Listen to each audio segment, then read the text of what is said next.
So should alcoholic beverages be more expensive? Well, I can't really talk about what prices are like in other countries. I can only talk about what they're like here in South Korea.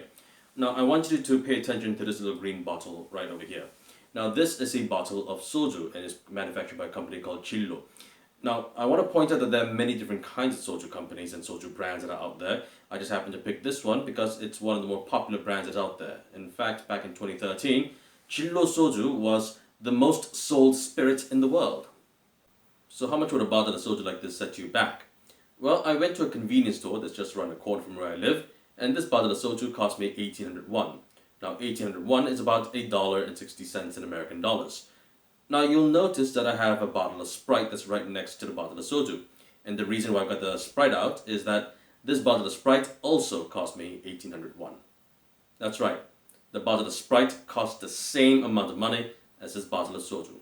So this bottle holds up to 360 milliliters of liquid, which translates up to 12 ounces. And this bottle of soju has about 17% alcohol.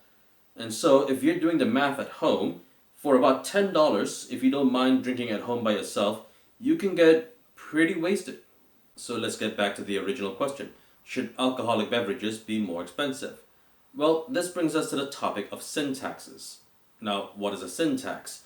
A sin tax is basically a tax on any commodity that society deems to be socially undesirable. For example, things like alcoholic beverages, tobacco products, fast food, and sugary drinks comes to mind. Now, anytime anyone talks about a sin tax, a number of familiar arguments start to pop up. For example, one of the arguments is that as long as people are paying for goods and services that are perfectly legal, it's none of the government's business as to what people spend their money on. You might have heard of the phrase nanny state.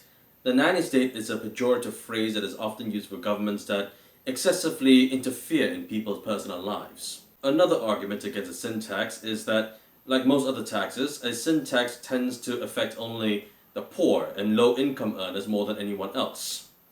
Now let's focus on that last argument just a little bit, that a sin tax would affect the poor more than it would affect anyone else. Now let's say for the sake of argument that that is actually true. Then my argument against it is, so what? After all, alcohol-related healthcare costs also affect the poor more than anyone else. Excessive alcohol consumption leads to all kinds of diseases, and even in a country like South Korea where there's a national health insurance service, eventually, even with insurance, people are still going to have to pay out of pocket for certain healthcare costs. But this is assuming that a sin tax would affect the poor more than it would affect anyone else.